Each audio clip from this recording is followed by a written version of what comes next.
All right. So this is a bit impromptu, but I just saw some things over the weekend that kind of piqued my interest. Let me open up box right here.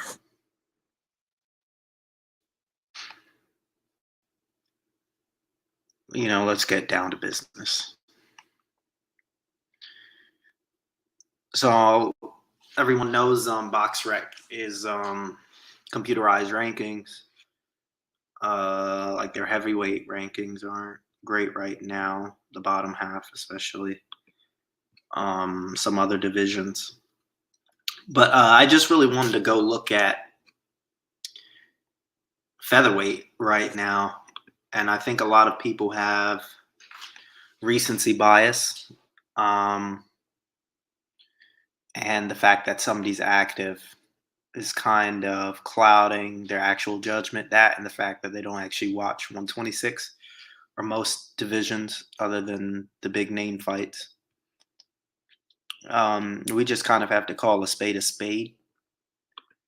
and look at the facts. I know a lot of people are kind of enamored by this Mr. Wood right now, but really you just have to look at it. Yeah, he had two good wins this year.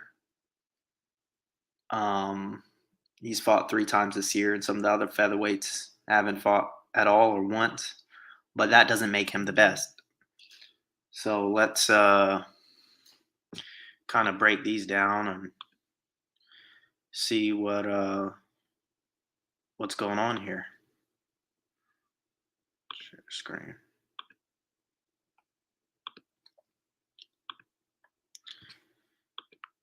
Hopefully my box rec comes up. Okay. So let's just take a look. They have him number one. I don't see that. Let's look at his record.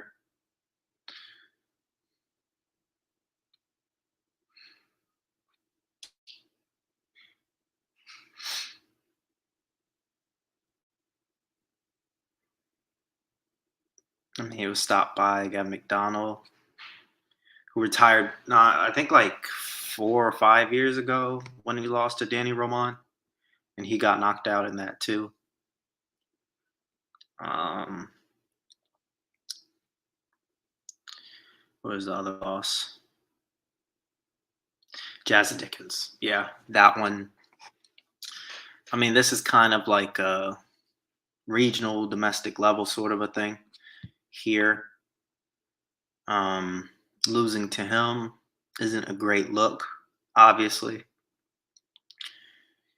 So he went on and he's got some good wins. A Chinese guy who was largely untested. Michael Conlon, who there's a reason Top Rank sent him across network without any fight. They didn't even go to purse bid for this, which I found strange. Um, he was badly hurt and was able to pull out the bag. He got knocked out by Lara. He beat Lara. Lara. The game plan to beat Lara was there, and he did it the second time. And Warrington on the weekend, even though he was, getting worked. Yeah, Warrington's over the hill. Lara really made his name off of a cherry pick gone wrong. Um, Conlon Zoo. I Is he a top 10 guy? Yeah, maybe 6 or 7. But the best one in the world, I just don't plain see that. Hey, what's going on, Mr. Shelton? Yeah, I don't. People are kind of bigging him up, but I mean, I'm not trying to be biased because I'm from over here, but we've got to be honest. Can he beat Brandon Figueroa? No way in hell. Can he beat Ray Vargas? No way in hell. Can he beat Mark Magsayo? He get put out. No, he can't beat Mark Magsayo. Luis Alberto Lopez, he could beat him. I mean, does he beat Robeisy Ramirez? Hell no. No chance.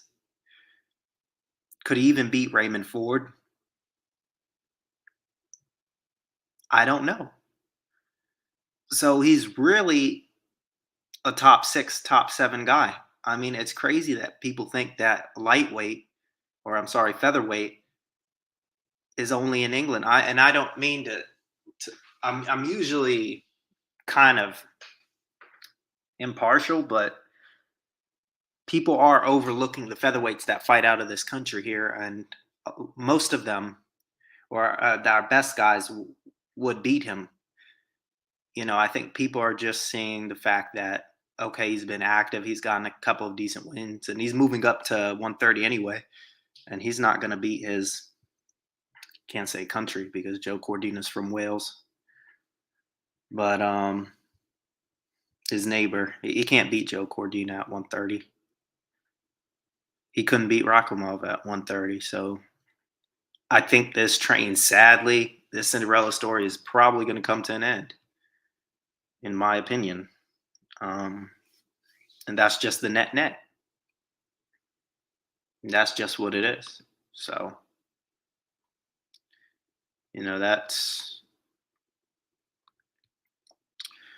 the bottom line. They're saying a rematch with Warrington at 130 is on the table. Okay, that's solid. But yeah, Lightwood isn't going to get an Inoue fight or a Ramirez fight or anything like that. They swerved his mandatory. Let me pull him up. He's Kazakh or Uzbekistan, Ilmal Kultumov or something. Odebek, this guy, who can really punch. So he's probably going to be the next WBA champion at featherweight for sure. Yeah, guy can hit. He didn't want any parts of that. And why should he? Because he's too dangerous. And what do you get? Nothing.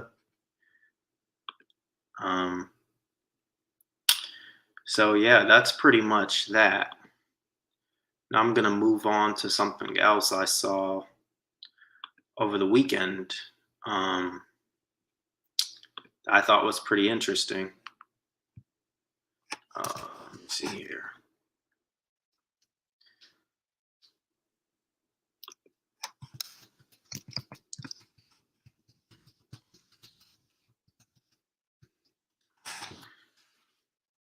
It's pretty interesting that I saw this. I remember watching this, and you usually put on this boxing stuff while you eat or you're working out or you're doing something. You hear stuff and you don't pay too much attention to it. But I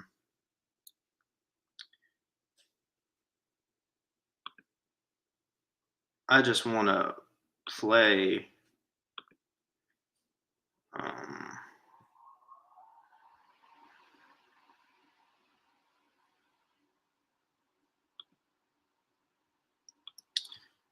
some stuff I saw with Bernard Hopkins.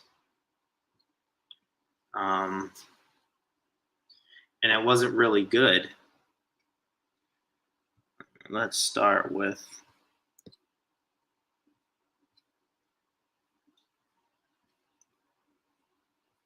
pretty long interview, 13 minutes in.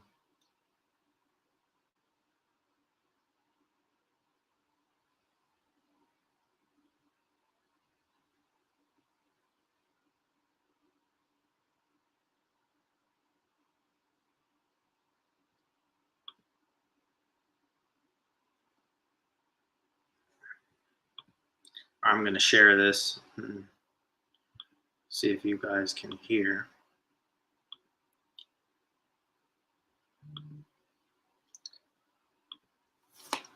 It's probably going to be laggy. I'm sorry about his exit. So this guy was asked about the Canelo fight, and 2 weeks ago now, or whatever it was, and it's just really bizarre. I mean, he just starts babbling about things that really had nothing to do with the question. More convincing to the public for them to go ahead and go in a for she to go in her pocketbook or he to go in his wallet? That's the question mark. Question mark. Will they? And what network will show it now? It's a great question going forward. So you got all those factors in the moment of decision making, not only for Canelo, but for a lot of situations that's waking up realizing for those who got the email late in the game. I didn't. Absolutely. I just kept my mouth shut about it. Now you're going to see if anybody have any experience seeing roaches run when a light is turned on. The roaches are running. The light are on. And they're running. Ask anybody that lived in the projects or somewhere where it was filthy. Might not have been their house, but they was in this environment. Lights come on. That situation is now. Mm-hmm. A new world order is happening right now. Sit back if you are fans. And this is a warning and also a message. Grab your popcorn. I suggest no butter. What? And watch. Watch. Who disappear and watch who survive. And you know all about surviving, right, Bernard? Yeah. Everybody didn't survive COVID. I mean, even if you're talking about lifespan or living in business. Mm-hmm. Nobody on this planet can tell you that they don't know at least one or two people or persons or business that didn't drown. Mm-hmm. You gotta be prepared. You gotta be prepared when there's no war, when there's war around the corner. Yeah. Bernard, just to take it back to the ring for a second. I know you're touching on deep things in the business about. Yeah, so I mean, he's past it. He's over the hill. Yeah, this is really a really bad look from him. And I saw this the other day. And I usually, when I watch these things or interviews, like I said earlier, you just put these things on in the background while you're doing whatever you actually do want to get done or you're working on, and you listen. But this, I kind of had to stop and was eating my sandwich. And I said, "What is he talking about? What is this guy talking about?" And I just kind of turned it off. But I always remembered. I said, "Yeah, something's going on here." Now I don't want to do a huge deep dive into his resume, but we could take a look at some of the fights that's done it.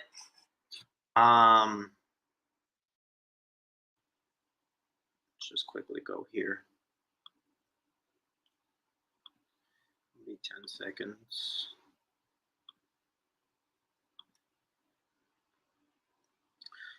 Yeah, Bernard Hopkins. So, God, getting it out there. Pascal can hit. That could have done it. I mean, he was dropped, I think, in that fight, one of the fights, first fight. The Taylor fights. Could be De La Hoya fight, but I mean, this is somebody who continued into their 50s, right? Kind of dominated middleweight, really. Knocked out Glenn Johnson.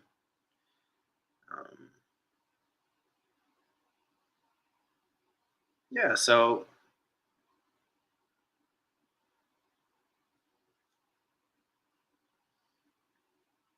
I think most of the damage that he has now, to be honest, came from his last losses, his last couple of fights. The Kovalev fight specifically. Because he was shook. a couple of times in there, and he got really hurt. But when you're having close fights and you're getting punched, and that all builds. He's strong mentally. He's very disciplined, but he can only do that for so long. In this fight, he was taking some shots. The Joe Smith fight. So yeah, it was just really bizarre to hear him. I mean, he stammered before, but this was kind of cognitive. He was going off into space. The question was if you've heard about the issue with Showtime, and he went off into roaches, um, telling people that they should sit back and watch with popcorn and no butter. I've never heard about that.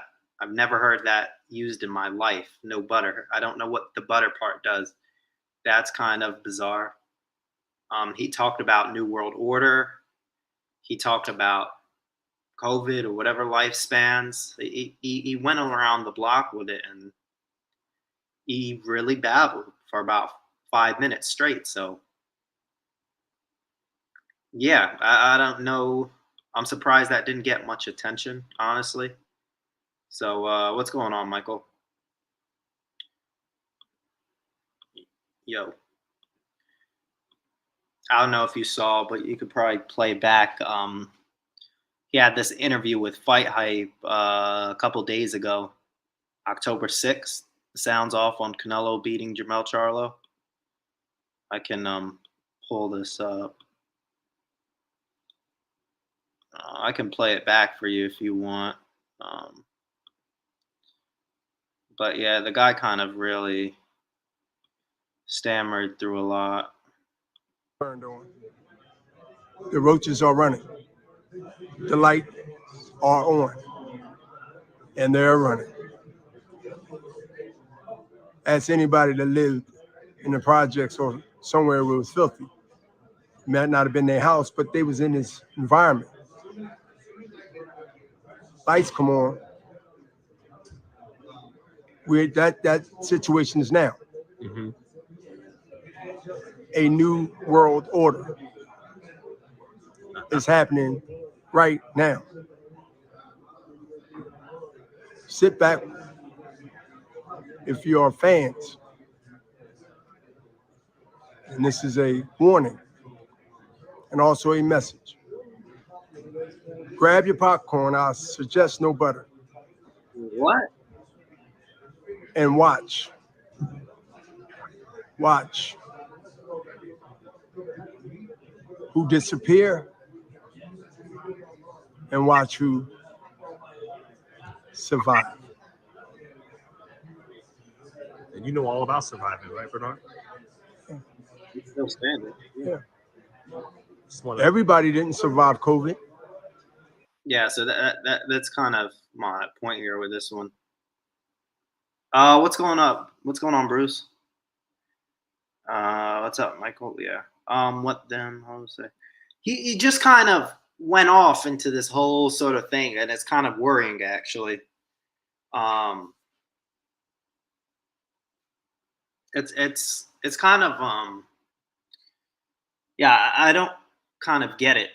So he was asked, just to recap, he was asked about the issues with Showtime or whatever. So instead of just saying he knew about it, he talked about, which I could get. He's trying to make some analogies, but it was just kind of all over the shop. He said that when the roaches are out and lights are on, and then repeated himself, when lights are on, guess they run, right? He talked about fans sitting back and watching with popcorn and no butter. I've never heard the no butter part used before in my life. I don't get that. He talked about New World Order. He talked about people surviving COVID. So it was all kind of all over the place, and he was stammering, but he really did kind of ramble on here, and it was a bit worrying. So yeah, that's kind of all I've got for today. I didn't want to make this too long. I just wanted to cover two topics, Leigh and Hopkins. So yeah, thanks everybody for coming out. Shout out Mr. Shelton, Michael, Bruce Gas. Thanks for everyone showing up. And yeah, I'll see you guys next time. I've got some videos that I want to make. I've just been lazy. I really need to put them together. They're solid ideas, so hopefully that comes to fruition. Yeah, I heard something about they want to make the. I don't know if it's haters pushing it or it's actually true or what, but they want to make the Tank Davis fight, Tank Davis Isaac Cruz fight, on Amazon Prime. I had Amazon Prime. I don't know if I still have it. I don't know if I still have Amazon Prime actually. I hope it works out because that's a lot of fighters under the, I think almost 150, 200 fighters. They'll probably be absorbed somewhere else. But yeah, I mean, I don't know. Boxing is on DAZN and it's working for the time being. So I guess why wouldn't it work on Amazon Prime? I mean, I don't know. As long as they can get money for these fights. So yeah. Thanks everyone for showing up, and catch you guys all next time. Peace.